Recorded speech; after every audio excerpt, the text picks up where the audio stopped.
Shalom umat-umat yang dikasihi Tuhan, salam jumpa kembali dalam ringkasan pelajaran Sekolah Sabat Jemaat Yosodipuro pada hari ini 17 April 2023. Judul pelajaran Sekolah Sabat kita adalah Memuliakan Allah. Sebelumnya mari kita berdoa. Tuhan, urapilah kami dan kuasa Roh Kudus-Mu agar kami dapat mengerti dan juga firman ini dapat tertanam dan tertabur dalam hati dan pikiran kami ya Tuhan. Di dalam nama Yesus kami berdoa, amin. Bapak Ibu Saudara-saudara sekalian, judul pelajaran Sekolah Sabat kita diambil dari ayat di kitab Wahyu pasal 14 ayat yang ke-7. Kita masih fokus di kitab nubuatan ini, kitab Wahyu khususnya pasal 14. Di ayat yang ke-7 dikatakan, dan ia di sini adalah malaikat, berseru dengan suara nyaring, takutlah akan Allah dan muliakanlah dia, karena telah tiba saat penghakimannya, dan sembahlah dia yang telah menjadikan langit dan bumi, dan laut dan semua mata air. Kita sangat familiar dengan kutipan ini ya Bapak Ibu. Ini adalah kutipan pekabaran malaikat yang pertama ya, yang sering didengungkan di gereja Masih Advent hari ke-7. Dan kita akan fokus di kata muliakanlah dia, muliakanlah Allah. Ya. Nah, kata muliakanlah dia Bapak Ibu ini sungguh unik, karena dalam perjanjian lama, muliakanlah dia itu sering muncul, tetapi tidak hanya di dalam konteks penghakiman ilahi atau penghakiman Tuhan. Contohnya dalam Yosua pasal 7 ayat 19 dan 1 6 ayat yang kelima, di situ berbicara tentang menghormati Tuhan. Ya. Oleh sebab itu kita mengakui dosa kita. Ada repentance, pertobatan, ya, pertobatan yang sungguh-sungguh. Ya. Jadi dalam konteks pertobatan, kata memuliakanlah dia ini digunakan juga. Gitu. Kemudian Yeremia 13 ayat 15 dan 16, kemudian Malakai 2 ayat 2 ini berbicara tentang kutukan. Ya. Dikaitkan juga dengan penghakiman.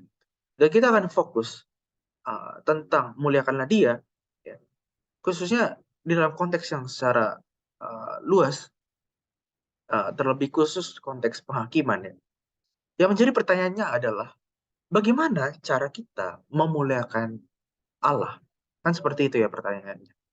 Maka sekolah sahabat kita memberikan penjelasan ya dalam 1 Korintus 3, 16 dan 17, kemudian dari pasal yang sama maksud saya di kitab yang sama di pasal 6 ayat 19 dan 20 dan pasal 10 ayat 31. Menurut Rasul Paulus, tubuh kita adalah bait suci, tempat tinggal Roh Allah ya. Dan sebuah bait suci itu kudus, itu karena ada hadirat Tuhan. Kita datang ke gereja Tuhan itu karena kita memenuhi Tuhan. Bahwa bait suci itu benar-benar kudus gitu kan. Ya. Kitab suci memberikan kita panggilan yang jelas di sini melalui ayat ini ya, untuk memuliakan Allah dalam setiap aspek kehidupan kita. Ya. Ini yang dimaksud tubuh kita adalah bait suci. Ketika Allah menjadi pusat kehidupan kita, satu-satunya keinginan kita adalah untuk memuliakan Tuhan. Ya. Baik dengan apa? Dengan segala aspek. Pola makan kita, apa yang kita konsumsi, apakah itu baik bagi tubuh kita, kemudian cara kita berpakaian, ya. Apakah itu menonjolkan diri kita atau tidak, kemudian hiburan-hiburan kita, apa yang kita lakukan, kemudian interaksi kita dan sosial dengan orang lain, apakah itu benar atau tidak. Ya. Ini adalah bagaimana kita memuliakan Allah melalui seluruh aspek kehidupan kita. Jadi kita memuliakan Allah sewaktu kita mengungkapkan karakter kasihnya kepada dunia. Apakah Tuhan itu kasih gitu kan? Tuhan itu kasih, tapi dengan cara kita berpakaian sepertinya tidak menunjukkan Tuhan itu kasih. Nah, jadi itu yang harus menjadi concern kita ya. Melalui komitmen kita untuk melakukan kehendak Tuhan. Dan ini bahkan lebih penting dalam terang penghakiman di akhir dunia ini. Ya. Kemudian Rasul Paulus berfokus ya kepada mempersembahkan tubuh. Ya. Dia menegaskan di Roma 12 ayat 1 sampai 2 ya. Dikatakan di sana, karena itu saudara-saudara demi kemurahan Allah, aku menasihatkan kamu supaya kamu mempersembahkan tubuhmu sebagai persembahan yang hidup, yang kudus, dan yang berkenan kepada Allah. Itu adalah ibadahmu yang sejati.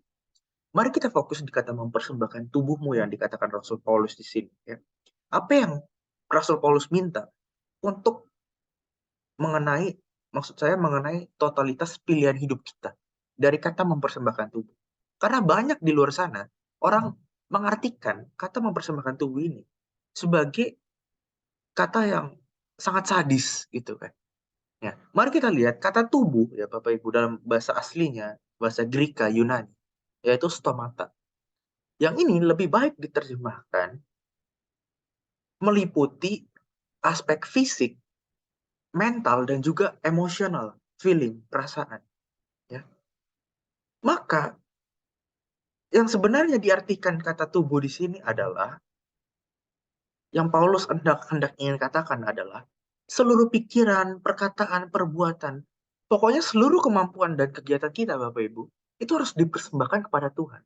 Pelayanan kita di gereja, talenta kita yang kita gunakan untuk bernyanyi, berkhotbah, melayani orang di luar dan lain sebagainya.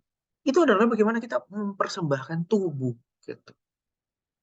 Banyak orang di luar sana mengira bahwa mempersembahkan tubuh adalah menyakiti diri secara physically, gitu kan. Membunuh diri kan. Kita harus mati gitu. Seperti Tuhan gitu kan. Ya. Kemudian melukai diri gitu kan. Itu adalah cara berpikir yang salah ya mengenai mempersembahkan tubuh. Ya, bahwa mempersembahkan tubuh ini adalah kita menggunakan seluruh kemampuan kita untuk dipersembahkan kepada Tuhan. Kemudian kata ibadahmu yang sejati.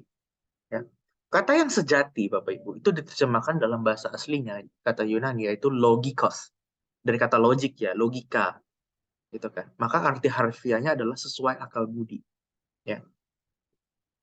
Dan kitab suci terjemahan Phillips itu menerjemahkan ungkapan uh, pelayanan yang layak, atau dalam King James Version diterjemahkan reasonable service.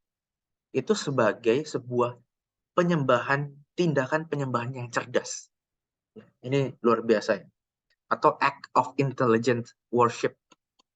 Dengan kata lain, ketika kita membuat komitmen yang total untuk takut akan Tuhan dan memuliakan Dia dalam setiap hal yang kita lakukan, maka kita harus memberikan pikiran kita, tubuh kita, emosi kita kepada Tuhan. Dan ini adalah tindakan penyembahan yang cerdas, ya. Meliputi 3 aspek tadi, ya. Dan juga dalam terang penghakiman Tuhan di akhir zaman ini. Ya. Maka Ellen White mengomentari, ya, tentang mempersembahkan tubuh ini di dalam Membina Pola Makan dan Diet, ya, halaman 157. Dikatakan di sana, kemurahan telah memimpin umat Allah keluar dari kebiasaan dunia yang di luar batas itu, jauh dari pemanjaan selera dan hawa nafsu, untuk berdiri di podium penyangkalan diri dan pertarakan dalam segala hal. Umat yang dipimpin Allah itu adalah unik. Mereka tidak akan sama dengan manusia duniawi. Jikalau mereka mengikuti pemimpinan Allah, mereka akan melakukan rencananya dan akan menyerahkan kehendaknya pada kehendak Allah. Kristus akan tinggal di dalam hati. Ka'bah Allah menjadi kudus. Sebagaimana Rasul mengatakan bahwa tubuhmu adalah Ka'bah Roh Kudus, Allah tidak menuntut anak-anaknya supaya menyangkal dirinya sampai merusak kekuatan fisik. Nah ini ya, penting ya. Yang namanya tadi mengimbari. Jadi, mari kita minta kuasa Roh Kudus mengikuti pimpinan Allah supaya kita mengerti betul apa maksud Tuhan, ya. Dia menuntut mereka untuk menuruti hukum alam, dengan demikian mereka memelihara kesehatan fisik. Jalan alam itulah jalan yang ditunjuk, dan jalan itu cukup lebar untuk setiap orang Kristen. Dengan tangan yang penuh kasih sayang, Allah menyediakan bagi kita persediaan yang melimpah ruah untuk menunjang kehidupan dan juga kebahagiaan.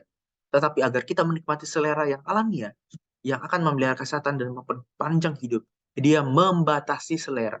Dia katakan, sadarlah, batasi sangkal. Semua selera yang tidak alami. Sekiranya kita menciptakan selera yang salah, kita melanggar hukum tubuh dan memikul tanggung jawab karena menyalahgunakan tubuh kita dan membawa penyakit kepada diri kita sendiri. Bapak Ibu Saudara-saudari, memang ini berat Bapak Ibu untuk uh, bertarak. Tapi kita harus berusaha. Saya sendiri juga masih berusaha ya. Tapi dia katakan, sadar, mari kita sadar. Batasi, mari kita batasi. Sangkal semua selera yang tidak alamiah. Dan tentu itu membutuhkan kuasa daripada Roh Kudus. Kiranya pelajaran ini menjadi kekuatan bagi kita semua. Tuhan Yesus memberkati. Amin.